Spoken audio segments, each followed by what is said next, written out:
What's up, guys and girls? John here with Rails, Tails, and Trails, and as you can see, things look a little bit different. Having some equipment issues with the main camera, so we're using the handheld. This will be tracking me around. It's going to look a little funny, so hopefully don't give you too much motion sickness. Anyways, guys, it's the day before Thanksgiving. You guys will be seeing this video on Thanksgiving, so that said, happy Thanksgiving. I hope you guys are doing great. I hope you're getting to have some sort of holiday with friends and family. If you're out working, which is most likely where I'm going to be, I hope you are safe and go home to your families. So with that said, I have been getting a lot of questions regarding what I've talked about and touched on here and there, and that is, what is peak season? So, as I said, I'm John, Rails, Tails, and Trails. We're going to talk about peak season. Before we do that, do me a favor though, hit that like and subscribe button down below. It really, really helps our videos and get this information out to people. And as always, couldn't do it without you guys. It's free.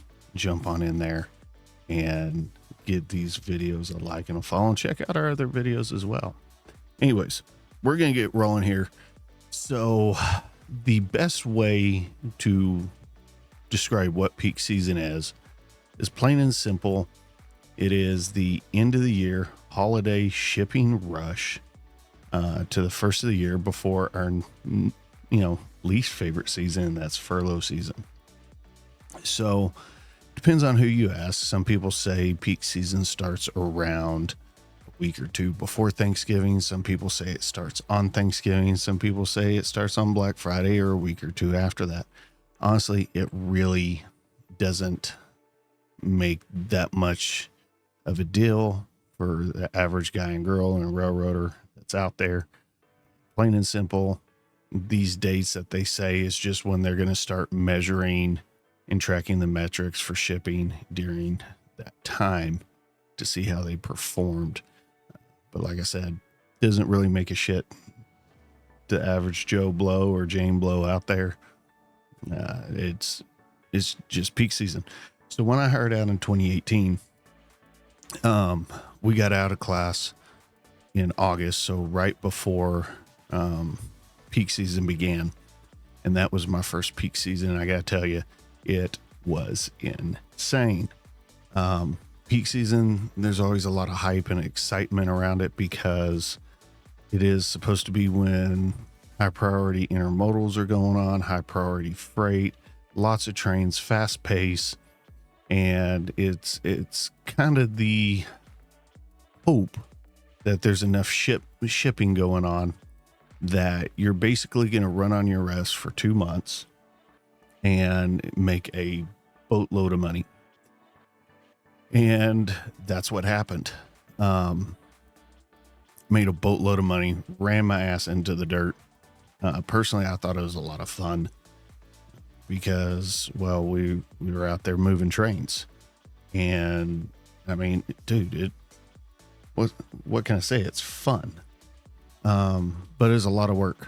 There's a lot of hard work, very fast pace, basically running on your rest. There were a couple of calls that were short on my rest, but honestly, I didn't care. I was coming right out of class and making the best money I've ever made in my life.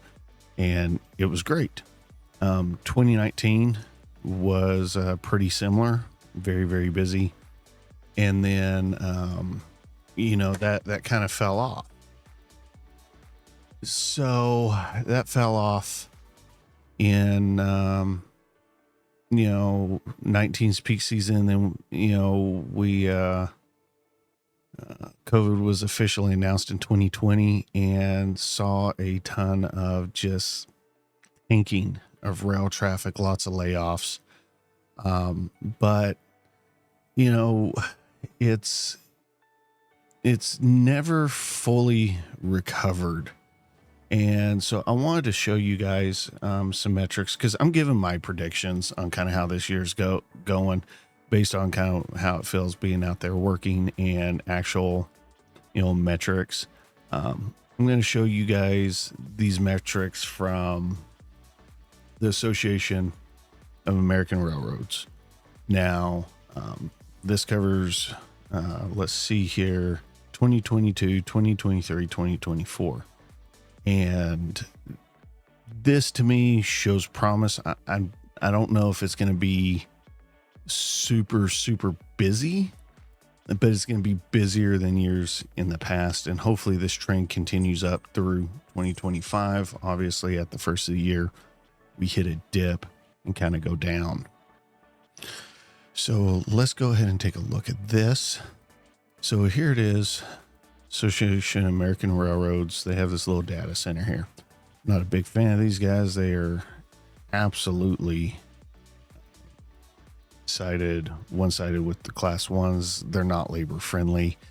They've been pushing hard with the PSR stuff, but that's another topic, another time. So, but I want to take a look at this right here. So this right here is just for the United States, total cars in intermodal. As you can see, this dark blue line right here is what we are looking at for this year, light blue and orange, 2022 and 2023 respectively.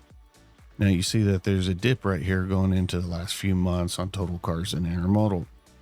So the big, as you can see right here, one of the big things is total cars is down, and just about every year hit that massive drop. However, here's the main one we want to look at, because this is primary peak season goods, shipping, UPS, Amazon. Amazon's been growing and shipping intermodal on rail like mad over the last couple of years. Actually, just a couple of weeks ago, saw my first all Amazon double stack train. So that was kind of cool. Anyways, here's the intermodal. This is the one we really want to pay attention to, because as you can see, it's been climbing. Now, what will be interesting is after the next couple of weeks to see how much this drops right here. Ideally, we want to see it keep climbing to the end of the year, obviously. And then that's when it's going to drop off because peak season's over.